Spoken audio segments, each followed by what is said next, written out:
Hi guys, and welcome to my channel. My name is David Nates, and today I want to speak about the subject of self-love.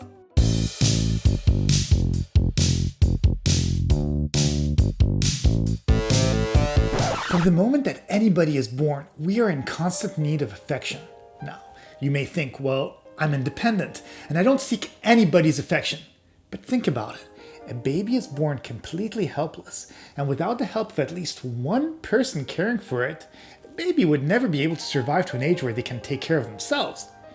Even though as we get older, we do become able to take care of oneself, it's important to acknowledge the fact that everybody needs some sort of affection in life. In recent years, our society has evolved in a more connected yet lonely place. Especially with the emergence of the internet and social media. We live in a society where people are seeking more and more acknowledgement through the internet, social media, streaming platforms, in order to broadcast themselves and be loved and liked by others. The problem with that way of thinking is that by seeking other people's approval, we're forgetting the most important person that should love you, and that is yourself. We are stuck with ourselves 24 hours a day from the moment we are born till the day that we pass away. So loving who we are, what we do, how we think, and how we are building our life is extremely important. One of the best ways to keep growing and loving yourself as a person is to focus on self-improvement and doing things for yourself. This could mean spending time thinking about what you really want out of life, or simply doing things that make you feel good. It could be as simple as drinking a hot cup of tea while reading your favorite book, or taking a stroll around your neighborhood. Don't wait for other people to accompany you during your activities in order to do them. You can easily enjoy a meal in a restaurant or even going to the movies by yourself and still have a good time. Having the company of others is great, but it's not necessary. Doing these kind of things solo is important because they will teach you how to appreciate you being by your side and how your thoughts can lead to your own enlightenments. Once you learn to appreciate your own company and it becomes a habit, it'll keep you from ever feeling lonely, bored, or desperate for someone else's approval. This will lead to a much more fulfilling life and positive mindset. That being said, getting to that may take a bit of soul searching. Here are a few recommendations that will help you reach that ultimate goal of self-love. Number 1, imagine yourself in the future. You may be still soul searching, but it doesn't mean that you don't have an end goal in mind. Try to envision yourself in the future and how you are feeling about yourself years down the line. By envisioning your future self, you will be able to tap into how you feel about yourself at that moment, and as a result, you can start integrating that feeling into your everyday life. Ask yourself questions when seeing your future. What is your future self's routine? How is he or she living his or her life? What is their daily routine? No successful business started out without a struggle to get known, but one thing that all successful businesses have is a visionary with an end goal in mind. Take someone like Jeff Bezos, founder and CEO of Amazon. When he started his website in 1994, Amazon was merely an online bookstore.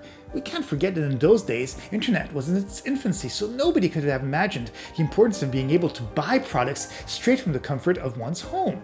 But with a clear vision, he expanded the original Amazon online bookstore into the mega online store of today, selling an enormous array of different products. Number 2, start today. What I say is there isn't any better time than today to start caring for yourself. You see, I come from Europe, and people in Europe are very conscientious about any decision that they make in life. This means that everything is done methodically, with a lot of thought put into it. It's good to be careful sometimes because a bad decision can impact our life negatively. But at the same time, if you look at countries such as America or even China, where they have so many emerging businesses and entrepreneurs, if they were to ponder about the pros and cons of things for years before creating a new business or product, somebody else would come up with the same idea before them. A simple example of this is the movie industry in America, where they produce thousands of films a year, versus Belgium, where I was born, that will make less than 100 films a year and mostly encompass itself with artsy movies. Guess which country makes a lot of money by making films and which one loses money?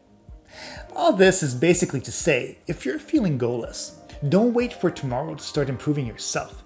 Everybody who is alive has at least a few areas that they can look at and are universal for everyone. These areas are health, relationships, finances, career, and spirituality.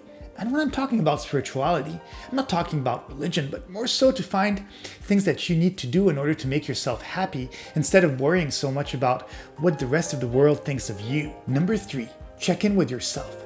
Kind of like how a mother always checks in on their children. How's your day going? What would you like to eat today? I love you. And simply just having that unconditional love that only a parent can have. Give that same love to yourself. Remember that having goals and being goal-driven is great in order to create a beautiful life for yourself. But also remember that goals can change. Just like how every 7 years or 10 years, depending on what article you're reading, we essentially become new people. Thing is, every cell in our body has a limited lifespan. So this means that as cells die, they get replaced with new ones, somewhat every 7 to 10 years. Life means evolution, and whatever goals you have or had at one time can change over time. So don't be disappointed if your goals change all of a sudden. Just keep having visions of where you want to be and how you want to improve yourself.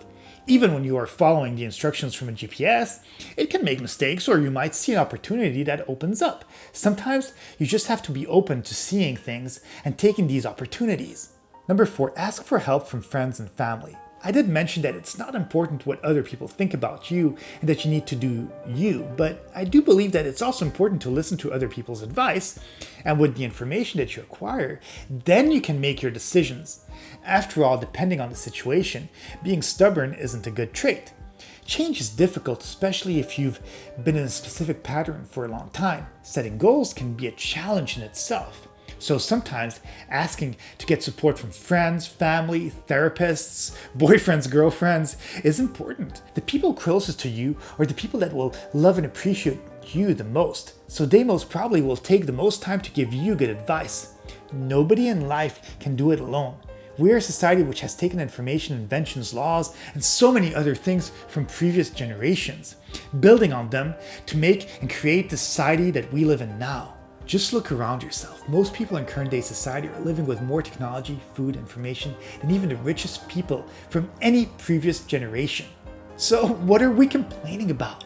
Bouncing off ideas off of people or just getting reminded how far we've come can be an incredible boost. Speaking about things and saying them out loud are also part of achieving that goal. In the end, Paulo Coelho says it very well in the book The Alchemist. When you want something, all the universe conspires in helping you to achieve it. Sometimes the simplest of things can give you the biggest results. Life is only complicated if you want to make it so. Number 5, it's all about the process. Getting to a specific goal is overwhelming. Sometimes it can feel like the first day of class. The teacher basically explains all that you need to learn, all the tests that you have to do, and all the readings you need to do throughout the year. If you look at all of these as something that needs to all be done in one day, things can become pretty overwhelming. But if you look at it as, okay, let's take it step by step, then you start seeing the workload differently and how it's spread out over a couple of months. So give yourself plenty of time. Life is a journey and not a destination. If you wait to reach your goal before allowing yourself to be happy, then you may never actually get to that point of happiness. Enjoy the process and don't wait for the last minute in order to cram all the workload.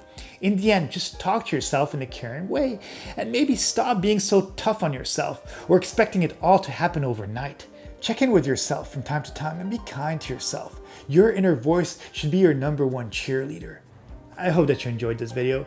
Please be sure to subscribe and hit the like button. Leave me a comment too. Let me know what steps you take in order to encourage yourself when you feel a little down. Life is a beautiful journey, a gift in some way. Give yourself some slack and find that balance between work, play, and family. Have a great day, and I'll see you in the next video.